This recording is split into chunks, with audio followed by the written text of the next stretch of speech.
മൈദ പൊറോട്ടയാണോ ഗോതമ്പ് പൊറോട്ടയാണോ ശരീരത്തിന് കൂടുതൽ നല്ലത്?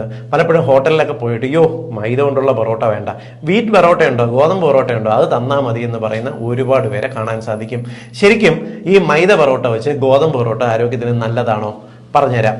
യഥാർത്ഥത്തില് രണ്ട് തരത്തിലുള്ള പൊറോട്ടയും ശരീരത്തിന് ഒരേപോലെ ഹാനികരമാണ്. എങ്ങനെയെന്നറിയാവോ? നമ്മൾ പൊറോട്ട എടുക്കുന്ന സമയത്ത് അതിനകത്ത് പ്രധാനമായും ഫൈബറുകൾ, നാരുകൾ അടങ്ങിയിട്ടില്ല എന്നുള്ളൊരു പ്രശ്നമാണ്. നാരുകൾ നമ്മൾ ആഡ് ഓൺ ചെയ്തിരുന്നാൽ പോലും ഈ മൈദ കൊണ്ടുണ്ടാക്കുന്ന ബ്രെഡ് പോലുള്ള ഘടകങ്ങളെക്കാൾ ഈ പൊറോട്ടയ്ക്കകത്ത് അടങ്ങിയിട്ടുള്ള ഏറ്റവും വലിയ അപകടം എന്ന് പറയുന്നത് ഇതിനകത്ത് ചേർത്തിരിക്കുന്ന എണ്ണയുടെ അളവാണ്. നമ്മൾ എത്രത്തോളം കൂടുതൽ എണ്ണ ചേർക്കുമോ അത്രത്തോളം നമ്മൾ ഉപയോഗിക്കുന്ന അല്ലെങ്കിൽ കഴിക്കുന്ന പൊറോട്ട സോഫ്റ്റ് ആയിട്ട് മാറും. അത് ഗോതമ്പ് പൊറോട്ട ആയിരുന്നാലും മൈദ പൊറോട്ട ആണെങ്കിലും ഒരേപോലെ തന്നെയാണ്.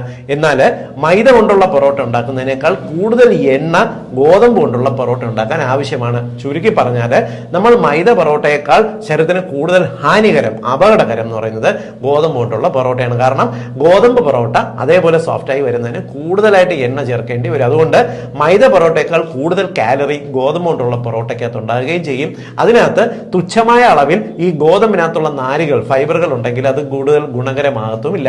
അതുകൊണ്ട് നിങ്ങൾക്ക് പൊറോട്ട കഴിക്കാൻ ഇഷ്ടമാണ്, കഴിച്ചേ പറ്റുള്ളൂ എന്നുണ്ടെങ്കിൽ ഒരു പൊറോട്ട നിങ്ങൾ മൈദ പൊറോട്ട വാങ്ങിച്ച് കഴിക്കുക. അതോടൊപ്പം ആവശ്യത്തിന് സവാള കൂടെ അരിഞ്ഞ് ഫൈബറും കൂടെ ചേർത്ത് ആഗ്രഹത്തിന് കഴിക്കുക. ഒരിക്കലും പൊറോട്ട കഴിച്ച് വയറ് നിറയ്ക്കാനായിട്ട് ശ്രമിക്കരുത്. ഇത് പൊറോട്ട ഇഷ്ടമുള്ള എല്ലാവർക്കും വേണ്ടി ഒന്ന് ഷെയർ ചെയ്തോളൂ.